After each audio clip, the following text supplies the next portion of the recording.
बड़े बुजुर्गों के हर डिसीजन सही है, मैं ऐसा नहीं मानता।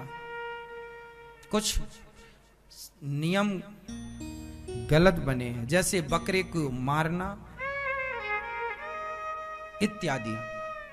अब जैसे एक और मैं आपको बात सुनाऊं, जैसे किसी के घर में कोई एकादशी के दिन मर जाता है, तो उसके घर वाले अब क्या बोलते हैं, अब एकादशी मत करो क्योंकि उस दिन फलाने मर गए, अब तो एकादशी मान हो गई, ऐसा कुछ लोग बोलते हैं। अब ये परंपरा जो है ये सही है? ये भी तुम्हारे बड़े बुजुर्गों की बनाई है, बिल्कुल गलत परंपरा है। एकादशी के दिन कोई मर गया तो ये तो अच्छी बात है कि एकादशी के दिन जो मरता है उसकी सदगति निश्चित होती है। इससे एकादशी और सबको करना चाहिए कि उस एकादशी ने तुम्हारे उनको मुक्ति की ओर पहुंचाया है। अब ये थोड़ी कि नहीं अब छोड़ दो, अब नहीं करेंगे क्योंकि मर गए। क्यों मरोगे नहीं क्या? एकादशी, द्वादशी, त्रयोदशी, चतुर्दशी कभी तो मरोगे। कौन सी अमर होके आए हो? ये तो अच्छी बात है कि हम भी चाहते हैं कि हमारी मृत्यु भी एकादशी के दिन हो। इसका मतलब ये थोड़ी कि अब घर वाले एकादशी ना एकादशी करो। जिस दिन आदमी एकादशी के दिन मर जाता है उस दिन उसे उत्सव के तौर पर ना मना के सामान्य अपना प्रोसेस कर लेते हैं। अब किसी के घर में कोई रामनवमी के दिन मर गया तो लोग रामनवमी छोड़ देते हैं। किसी के घर कोई जन्माष्टमी के दिन मर गया, अरे हमारे यहाँ तो जन्माष्टमी नहीं होती। अब कोई दीपावली के दिन मर गया, बोले हमारे यहाँ दिया नहीं जलता। क्यों? एक बोले दीपावली के दिन मर गया। अरे मरने वाला तो मरता ही। अब 90 साल का हो गया, 95 का मरेगा नहीं? हाँ बिल्कुल मरेगा, ठीक भी है, मरना भी चाहिए। तो तुम दिया जलाना क्यों छोड़ रहे हो?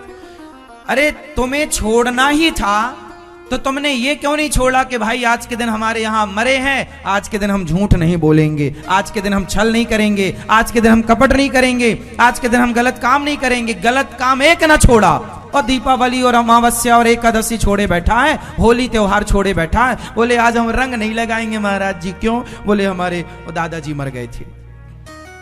तो दादाजी कह के गए थे कि रंग ना लगाना।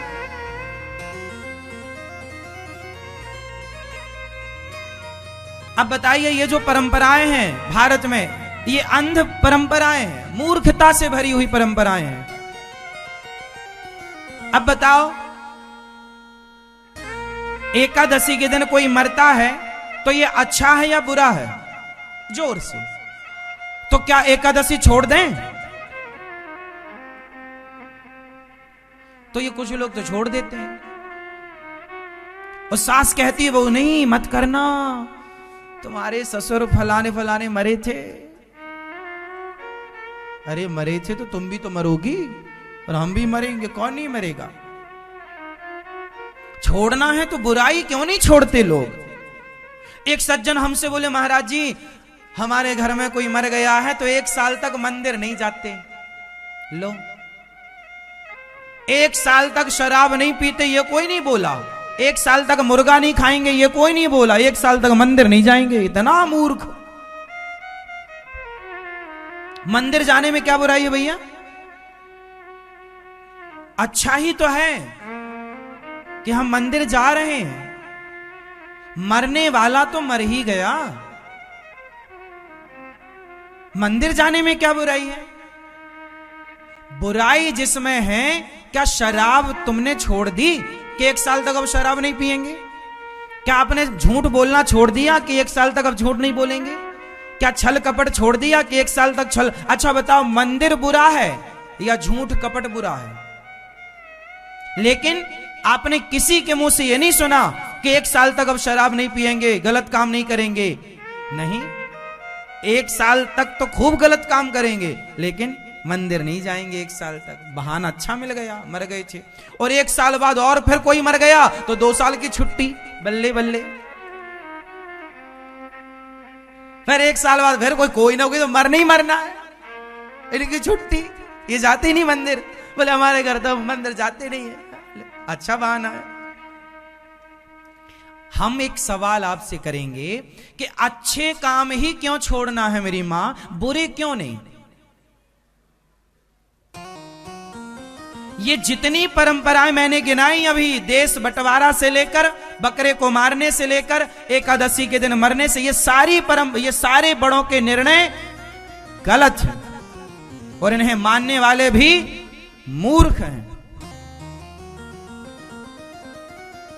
इसलिए इस गलत परंपरा को अब आप जैसे पढ़े लिखे समझदार लोग हर उस गलत परंपरा को समाप्त करें और पुनः अपने मन में, अपने जीवन में एक नई ऊर्जा के साथ एक अच्छी परंपराओं को प्रवेश कराएं, एक अच्छी परंपराओं के साथ जीवन बिताएं। जो यथार्थ है, हर परंपरा साइंटिफिक होनी चाहिए। साइंस भी तो समझो, हर चीज के पीछे एक साइंस है, विज्ञान है। हमारा धर्म साइंस की कसौटी पर खरा उतरता है। हमारा धर्म, हमारे धर्म में कलावा बांधना भी एक साइंस है, ये कलावा भी एक साइंस है, तिलक लगाना भी एक साइंस है, चोटी रखना भी एक साइंस है, व्रत उपवास करना भी एक साइंस है, हमारे यहां गाय की पूजा करना भी एक साइंस है, और बकरे को काटना कोई साइंस नहीं है। हमारा जो हिंदू धर्म है, जो हमारी सनातन संस्कृति है, पूरी साइंस की कसौटी पर खरी उतरती है। आप देख लेना, माथे पर तिलक लगाने के पीछे का साइंस क्या है? यहां ज्ञान चक्र होता है, और ज्ञान चक्र, एक्यूप्रेशर तो सुना होगा, एक्यूप्रेशर से बड़ी बड़ी बीमारियां ठीक होती हैं। यहां पर जब हम तिलक लगाते हैं तो अपनी उंगली से प्रेस करते हैं, दबाते हैं, और इससे क्या होता है? एक्यूप्रेशर के द्वारा हमारी बुद्धि, मस्तिष्क विकसित होता है। हम ज्यादा सोच पाते हैं, ज्यादा याद रख पाते हैं, क्योंकि पूरा कंट्रोल मस्तिष्क में है। तिलक लगाने से बुद्धि तीव्र होती है, इसलिए साधु संत तिलक लगाते हैं। इसलिए साधु संतों की बुद्धि आम लोगों की अपेक्षा ज्यादा तेज होती है। स्वामी विवेकानंद जी की बुद्धि देख लो। साइंस, चोटी, शिखा, यहां मस्तिष्क में भी चक्र होता है, पूरा कंट्रोल यहां होता है। इसे कई भाषाओं में हम कह सकते हैं, शिखा मीन्स नेटवर्क है, कैच करता है। जितनी पॉजिटिविटी है वो यहीं से एक्सेप्ट कर लेता है। यहां पर हमारे जब बाल खींचते हैं ना, तो वो एक प्रकार का एक्यूप्रेशर, यहां दबाने से, यहां ये दबाने से, यहां खींचने, इस भाग को जब चोटी बांधते हैं आप, तो हल्का सा खिंचाव होता है। इससे क्या होता है? यहां पर जो भी सिस्टम है एक्टिव होता है, और वो हमारे पूरे मस्तिष्क को, पूरे शरीर को एक्टिव रखता है। एनर्जी से भरपूर हम रहते हैं, और साथ ही हमारी याददाश्त, हमारे भीतर अच्छे विचारों को ज्यादा स्थान मिलता है बजाय गलत विचारों के। साइंस है हर चीज का। यूं ही थोड़ी पंडित जी, चाणक्य ने शिखा नहीं बांधी तब तक, जब तक नंद का नाश नहीं कर दिया, क्योंकि अपमान किया, चोटी पकड़ के निकाला बाहर। सुना होगा ये सब चरित्र, आपने सुने होंगे। फिर चोटी, चाणक्य के पास शिखा थी, हाँ या ना? शिखा कितनी बड़ी होनी चाहिए? शिखा गौ माता के खुर के बराबर होनी चाहिए। गौ माता का खुर कितना बड़ा होता? इतना बड़ा होता। इतनी बड़ी शिखा होनी चाहिए। मस्त। पहले के बच्चे गुरुकुल में पढ़ते थे, शिखा होती थी, तिलक होता था, बढ़िया होते थे बच्चे। हाथ में कलावा क्यों बांधते हैं? बात, पित्त, कफ की नाड़ियां यहां से गुजर रही हैं। हाँ, या डॉक्टर क्या पकड़ता है? यही तो नब्ज पकड़ता। ये देखो यहां सब कुछ यही कंट्रोल है पूरे बॉडी का, हाँ या ना? बात, पित्त, कफ, जो तीनों शरीर का जो मेन जड़ है वो बात, पित्त, कफ है। इसी से पूरा वैद्य जो है, डॉक्टर लोग यदि नसों का ज्ञान रखते हैं, नाड़ी का ज्ञान रखते हैं, तो वो यहीं से पकड़ लेंगे कि आपको बीमारी क्या है। और यहीं पर कलावा बांधने की परंपरा है। तो कलावा क्यों बांधते हैं?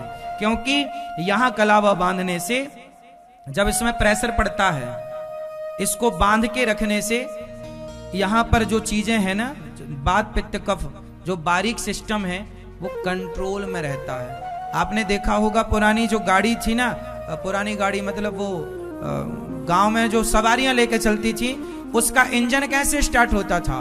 3 बार उसे रस्सी से बांधो और फिर खींचो, 1 2 3 बार भट भट भट भट भट चालू हो जाती थी।